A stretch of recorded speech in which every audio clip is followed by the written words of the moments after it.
우리 동네 동전마켓 유튜브 구독자 여러분 반갑습니다. 지난번에는 고려-거란 전쟁, 또 뒤통수 맞는 소배압과 거란왕 야율용서, 인문학 처세술이란 주제의 영상을 보내드렸는데요. 오늘은 고려-거란 전쟁, 고려의 영웅 양규 곽주성 탈환 작전, 고려 백성을 구하라, 인문학 처세술이란 주제로 영상을 보내드리겠습니다. 동전을 수집하시면서 함께 시청하여 주세요. 불가능한 작전, 서경의 고려군이 거란군과 공방을 주고받으며 힘겹게 성을 지키고 있는 사이 북쪽의 흥화진 양규가 움직이기 시작합니다. 양규는 흥화진을 잘 지켜내긴 했으나 거란이 물러난 게 아니라 더 깊숙이 진격한 사실을 알고 있었기에 고민이 이만저만이 아니었습니다. 거의 대군이 고려를 향해 칼을 들이밀고 있는 사실은 변함이 없었거든요. 상황을 완전히 뒤집기 위해선 거란이 군을 철수시킬 만한 사건을 만들어야만 했습니다. 그리하여 양규는 거란에 함락된 곽주를 다시 탈환하기로 하는데요. 곽주는 거란에게 매우 중요한 지역이었습니다. 거란 입장에서 중간 기지 하나 없이 고려 깊숙이 진격하는 건 굉장히 부담이 컸을 텐데, 다행히도 곽주를 먹었기 때문에 여기에 중간 기지를 세우고 계속해서 진격을 할 수 있게 된 거거든요. 이 말을 반대로 하면, 만약 곽주를 다시 빼앗긴다면 거란이 진격을 하기에 엄청난 부담이 생길 수밖에 없는 거죠. 그런데 거란 입장에서는 이런 걸 고민할 필요가 없었어요. 왜냐면 곽주성엔 6,000명의 병사를 남겨두고 왔기 때문인데요. 보통 성을 함락시키려면 일반적으로 수비군의 3배 이상이 필요하다고 합니다. 따라서 곽주성을 함락시키기 위해선 고려가 18,000명 이상의 병력을 끌어모아야 하는데, 지금 서경을 지키기도 바빠 죽겠는데 그럴 여력이 있을 리가 없을 뿐더러 거란은 자기네가 직접 40만 대군으로 흥화진 통주 함락에 실패해봤지 않습니까? 그러니 천은커녕 한 10만은 모아야 될까 말까 할 텐데, 감히 고려군이 그걸 꿈이나 꿀 수 있을까? 그 정도 병력이 있으면 차라리 서경이나 개경 지키는데 투입하지 성을 굳이 탈환하려 할까? 그런데 반대로 양규는 거란군이 안심하고 방비를 소홀히 하고 있을 거라 생각해 승산이 있을 거라고 봤던 것 같습니다. 어차피 고려군이 성을 탈환할 리 없으니까 경계도 게을리할 거고 적의 허를 찌를 수만 있다면 충분히 해볼 만하지 않을까요? 그럼에도 불구하고 아무리 그래도 곽주성 탈환 작전은 너무 무모한 작전이었어요. 흥화진에는 애초에 병사가 3,000밖에 없었는데 이 수성전에도 7일간의 전투로 많은 군사가 죽었을 겁니다. 그러니 양규가 동원할 수 있는 병력은 고작 700밖에 안 돼요. 군사 700으로 6,000의 거란군이 지키는 성을 탈환한다. 말도 안 되는 일이죠. 괜히 쳐들어갔다 실패하면 그냥 거란군 6,000이 멀리서 고려군사 700명 오는 것 보고 성문 열고 뛰쳐나와서 정면으로 붙어도 거의 10대 1 싸움이에요. 그래서 고려가 전멸하면 흥화진마저도 위험해지지 않을까요? 물론 잘 되면 좋죠. 근데 승산도 없는 싸움에 이렇게 큰 리스크를 감수하면서까지 굳이 실행을 한다. 흥화진 내에서도 반대하는 사람이 많았을 걸로 생각됩니다. 하지만 양규는 기어코 작전을 실행하겠다며 700명의 병사와 함께 성 밖으로 출진하는데요. 양규는 일단 통주로 가서 병력을 충원합니다. 통주 1,000명의 병사를 충원한 양규는 그대로 곽주성으로 진격하는데, 승패를 가르는 요소는 속도였습니다. 잠시라도 주저했다가 고려군이 움직인 사실이 적에게 발각되면 탈환은커녕 야전에서 전멸을 당할 수도 있습니다. 따라서 양규는 한시도 쉬지 않고 곧장 곽주성으로 달려갔는데요. 아쉽게도 곽주성 탈환 작전이 어떤 과정으로 전개되는지 기록에 남아있지 않습니다. 고려사저료에 적힌 기록을 그대로 읽어보자면, 양규가 흥화진 병사 700명을 거느리고 출전해 통주에서 병사 1,000명을 충원하였다. 이들은 곽주로 쳐들어가서 그곳에 있던 거란 병사 전부 목을 베고 성 안의 백성 7,000여 명을 통주로 옮겼다. 이게 끝이에요. 그래서 지금까지도 이 곽주성 탈환 작전은 미스터리로 남아있습니다. 대체 어떻게 1,700으로 6,000이 지키는 성을 함락시키고 또 이 6,000을 전부 죽일 수 있었던 걸까요? 아쉽게도 전해지는 기록이 없어 이 과정은 상상에 맡길 수밖에 없지만, 이 말도 안 되는 일을 양규는 해냅니다. 첫 번째 의문점은 병력자. 그런데 또 그냥 넘어갈 수 없죠. 여기까지가 보통 곽주성 탈환에 대해 얘기할 때 나오는 쟁점들이, 양규가 1,700명의 군사를 데리고 거란군 6,000이 지키는 곽주성을 탈환했고 그곳을 지키던 거란군 전부를 전멸시켰다. 거란은 고려가 대군을 준비할 여력이 없다는 걸 알았기 때문에 방심했다. 곽주는 거른의 중간 기지로서 굉장히 중요한 지역이기에 양규의 곽주성 탈환은 적의 후방을 교란하고 보급을 끊는데 엄청난 역할을 했다. 그런데 이상한 점이 몇 개 있습니다. 첫째, 분명히 거란이 흥화진 함락을 포기하고 지나칠 때 흥화진을 견제하기 위해 무로대에 병력의 절반인 20만을 남겨뒀다고 했는데 대체 이 20만 군사는 뭘 했길래 흥화진에서 700의 군사가 진격하여 곽주성까지 가는데 아무런 제재도 못한 걸까요? 하물며 이게 병력이 적어서 눈치를 못 챈 거라면 흥화진 병사들한테 곽주성이 탈환당했다는 소식 듣자마자 바로 흥화진이랑 통주성 쳐들어가면 될 것 아니에요.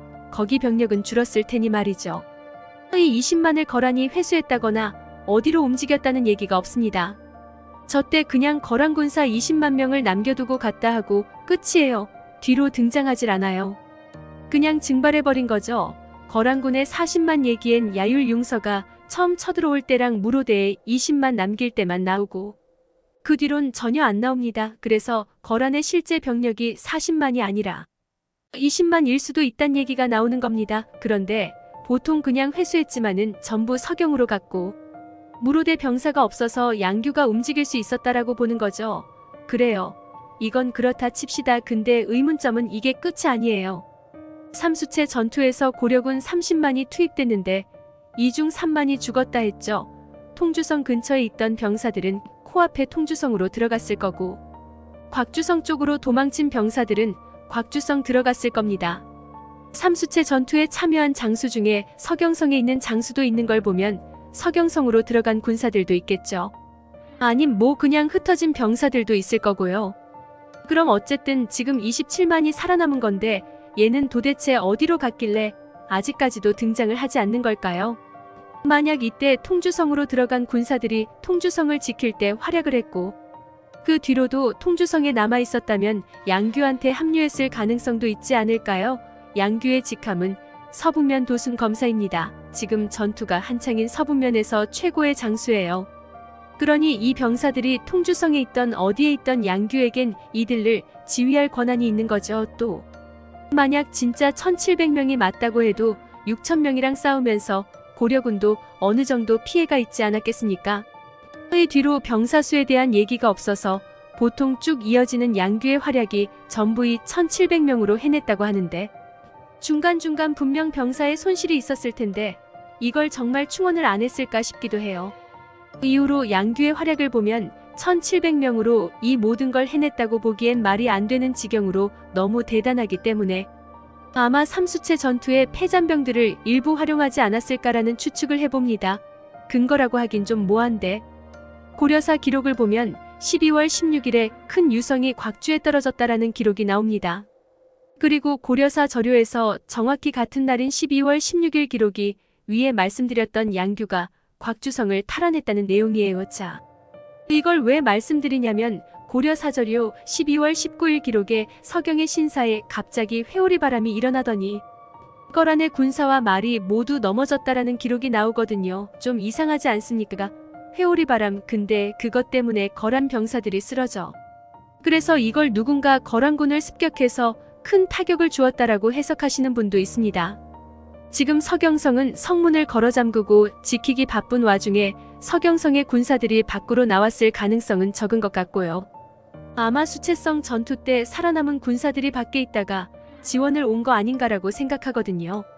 어쨌든 이런 식으로 고려사에는 어떤 전투를 미스터리한 일로 표현하는 경우가 있다라고 한다면 큰 유성이 곽주에 떨어졌다는 이야기도 큰 군대가 각주로 쳐들어갔다로 해석해볼 여지가 있는 거죠. 아니면 진짜로 곽주의 운석이 떨어져서 이 때문에 거란군이 혼란에 빠졌고 이를 기회 삼아 양규가 작전을 수행한 걸 수도 있습니다. 다른 의견으로는 성안의 백성들이 호응을 했을 거라는 의견도 있어요. 근데 성안의 백성이 7,000명 정도였던 걸로 보아 이들이 호응을 해도 아무런 저항 없이 6,000명을 전부 죽일 순 없지 않았을까요? 그게 아니면 거란이 원래 그냥 수성을 잘 못해서 그런 걸 수도 있죠. 그래서 애초에 거란이 수성을 잘 못해서 곽주성을 손쉽게 뚫린 거 아닌가라는 생각도 해볼 수 있겠네요. 두 번째 의문점은 곽주성 탈환의 의미입니다. 여러분들이라면 이렇게 하이리스크를 감수하고 곽주성을 어렵사리 탈환을 했어요. 그럼 그 다음에 무슨 일을 하실 것 같습니까? 곽주성의 군사를 배치하고 성을 지키려 하지 않을까요? 애초에 곽주성이 적의 중간 기지 역할을 못하게 하는 게 탈환의 목적이었다면 뺐으면 이제 지켜야죠. 이제 양규는 곽주성을 탈환한 다음 성에 있던 백성 7천여 명을 전부 통주성으로 옮깁니다. 성을 그냥 비웠어요. 아니, 이러면 애초에 적의 중간 기지를 없앤다라는 목적이 안 맞잖아요.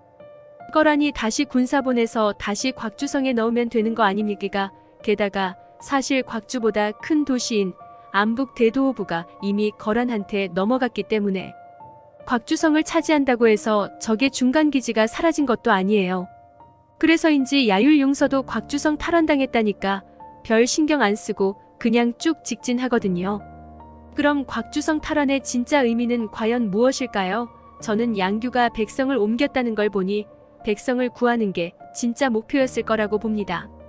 이후로도 양규는 적에게 포로로 잡힌 백성을 구하는데 아주 혈안이 돼 있습니다. 그래서 이 곽주성 탈환도 사실 적의 중간 기지를 없애려는 게 아니라 여기에 갇힌 백성을 구하기 위해 실행한 작전이 아닐까라고 생각을 해봅니다. 정리를 하자면 곽주성 탈환은 지금까지도 미스터리한 작전으로 남아있습니다. 목적도 정확히 모르겠고 과정은 더더욱 미스터리인데요. 보통 해석하기로 일단 군사수는 양규의 1700결사대가 맞다고 봅니다. 저희들이 어떻게 했는지 몰라도 곽주성을 탈환하고 성을 지키던 거란군 6,000명을 전부 죽였고 곽주성 탈환의 의미은 적의 중간 기지를 없앰으로써 보급에 엄청난 타격을 주었다라고 해석합니다. 근데 이러면 의문점들이 좀 남기 때문에 제 개인적인 생각으로는 아마 삼수체 전투의 패잔 병들이 도움을 줬을 것이며 곽주성 탈환의 의미는 적에게 잡힌 백성을 구한 것이고 거란과 고려의 전쟁에서 승기를 잡는 역할을 했다라고 정리할 수 있을 것입니다. 우리 동네 동전마켓 유튜브 구독자 여러분, 오늘은 여기까지입니다. 계속적으로 동전과 지폐 수집에 관한 다양한 영상과 역사인문학에 관한 다양한 영상을 보내드리겠습니다. 이 영상이 유익하셨다면 구독과 좋아요 꼭 눌러주시면 감사하겠습니다. 다음 영상에서 또 만나요.